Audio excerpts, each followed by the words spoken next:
Hello everyone. So yesterday we dealt with the topic called marketing, sales. We also understood the difference between marketing and sales. Just to brush up, I'll just give you a simple briefing of whatever we studied yesterday. Sales is a small component of marketing, and marketing is a wider term which includes sales. I have explained you very well these two terminologies. Please visit the last video, watch it properly, make notes of it so that we can understand the further part of this chapter. So today we'll deal with product and service, its meaning, its different types, differences. Now we'll also deal with pricing, that is meaning and its objectives. So now let's start with what do you mean by product. So very simple example, what is a product? So product is intangible with physical attribute like shape and size, and it is purchased to satisfy human needs. Let's understand the meaning of this product through this help of a pen. This pen is tangible. Tangible means the things that can be seen, the things that can be touched. It has physical attribute, it has a shape, it has a size, and it is purchased to satisfy human needs. Now, is this pen satisfying my need? Yes, it is satisfying my need of writing. So, product is tangible. Please note the keywords like tangible, which has attributes like shape and size, and it is purchased to satisfy human needs. Now, let's understand what is services. Services are intangible in nature. Understood? Services are intangible in nature, and it is also provide for the satisfaction of human need. Intangible means those things which cannot be touched, those things which cannot be seen, but it can be felt.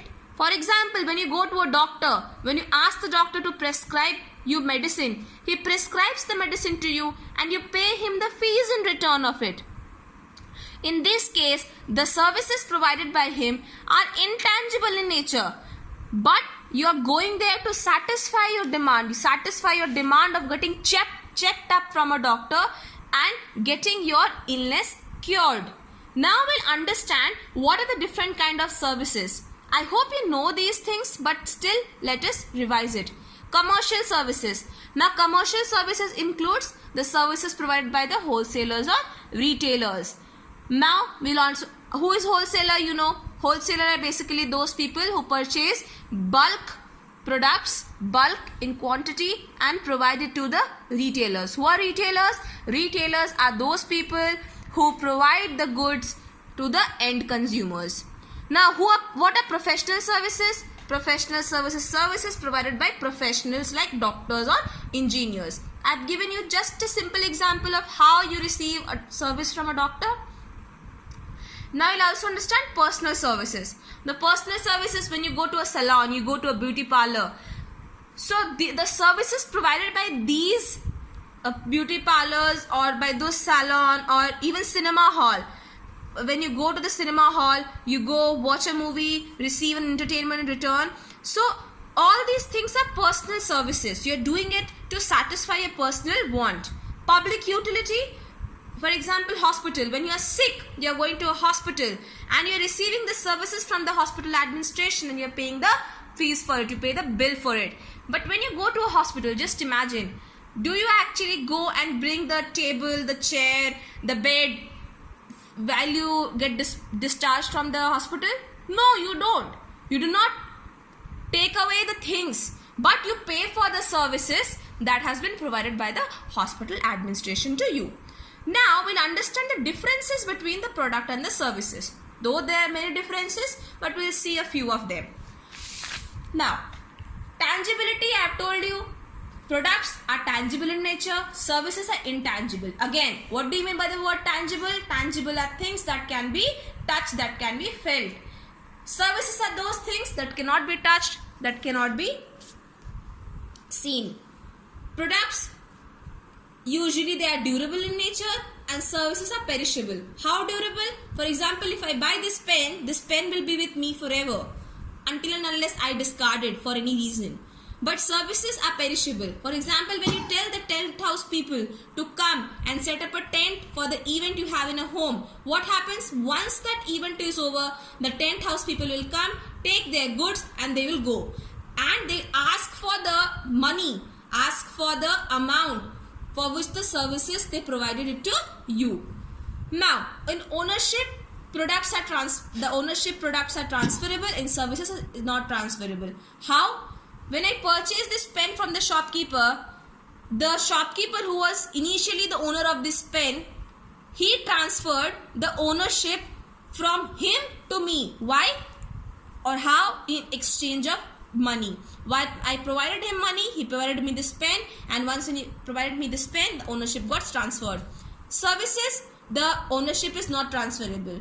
Again, let's take the example of the same thing, the tent house people. When the tent house people come, set up the tent for the event you have in your house, what happens there? You are not the owner of the table and chair.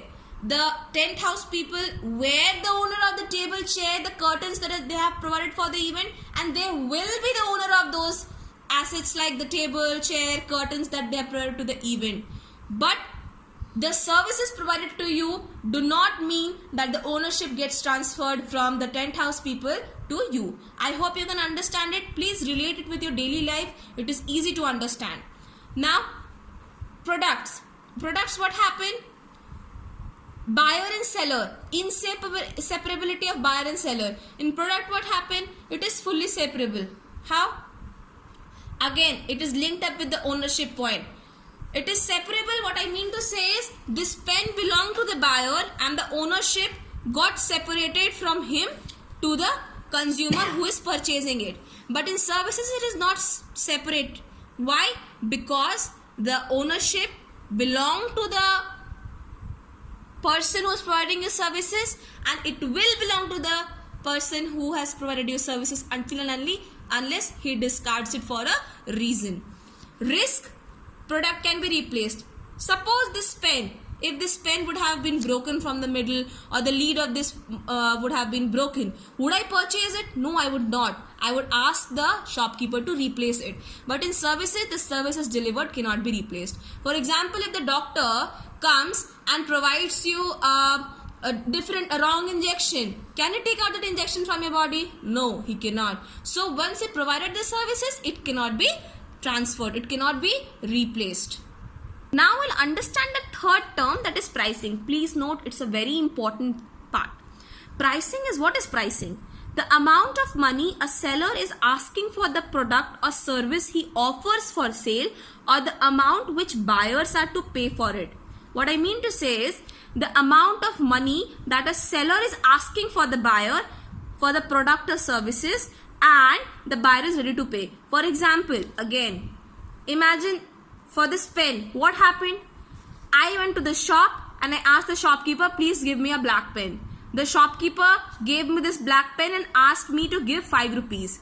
And what did I do? I paid 5 rupees to him because I wanted this pen. So what happened here? The seller asked for the price of the product, and what did I do as a buyer? I paid the amount to him and procured this pen. So pricing is a very simple term, but you have to understand it, and the words that have been written here, it is very simple. Try to read it and understand it in a very better way. Please note down the important words like seller, like services, sale, amount and pay. Try to understand what are these points. Now we'll understand the objectives of pricing. Why is this pricing done? Can this pen be sold at 2 rupees? No, it cannot be sold. Think from the perspective of the company who is producing it.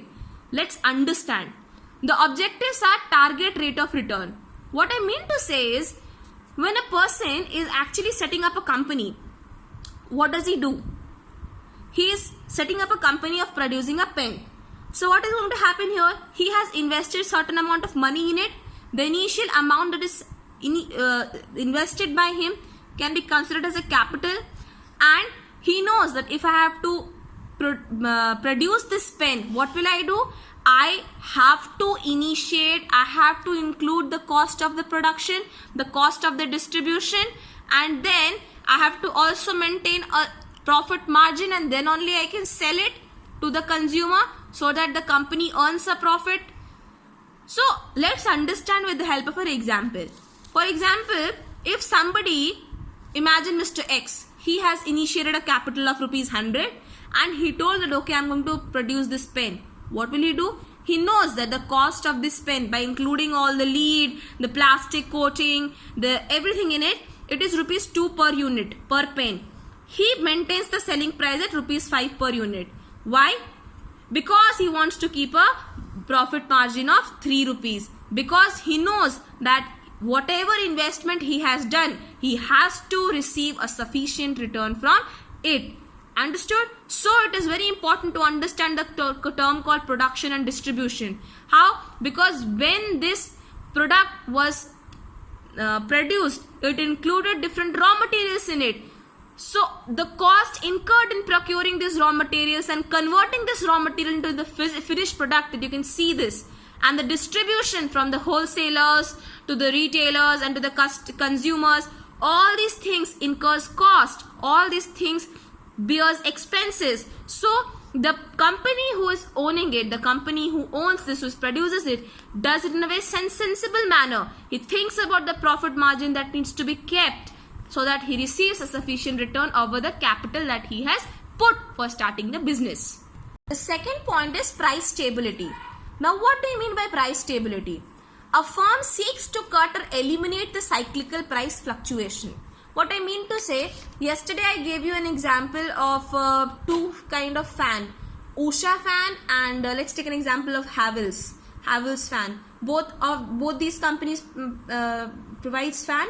What happens here? They maintain a proper price stability so that they remain in the market. They do not reduce the price of the fan. They do not increase the price of the fan.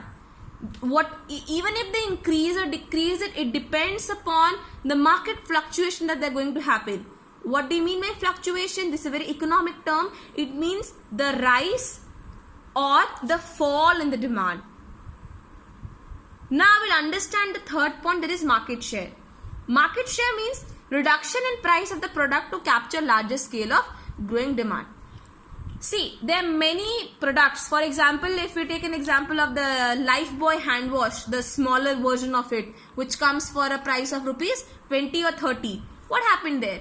The company of Lifebuoy, they thought that in order to sustain in the market, at least in order to enter into the market and grab a good number of consumer base, what should I do? I should enter into the market with my product with a lower price, so that the person will actually, even the lower income people who has the money, who has the willingness to purchase that Lifebuoy hand wash, will purchase it.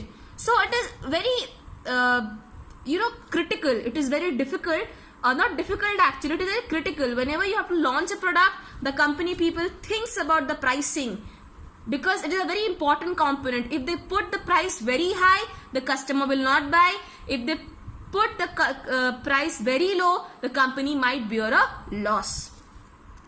Then is prevent competition. Now I told you there are different kind of hand wash. There are Dettol, there is Lifebuoy, and there are many more. There is Savlon. So all these people are actually competitors of hand wash. So what do? They lower the price. Like Dettol came up with a different kind of packaging, like a squeezy, the Dettol squeezy, at a similar price to whatever they had. So they are trying to actually grab more and more number of consumer base so that they can sustain in the market for a long run.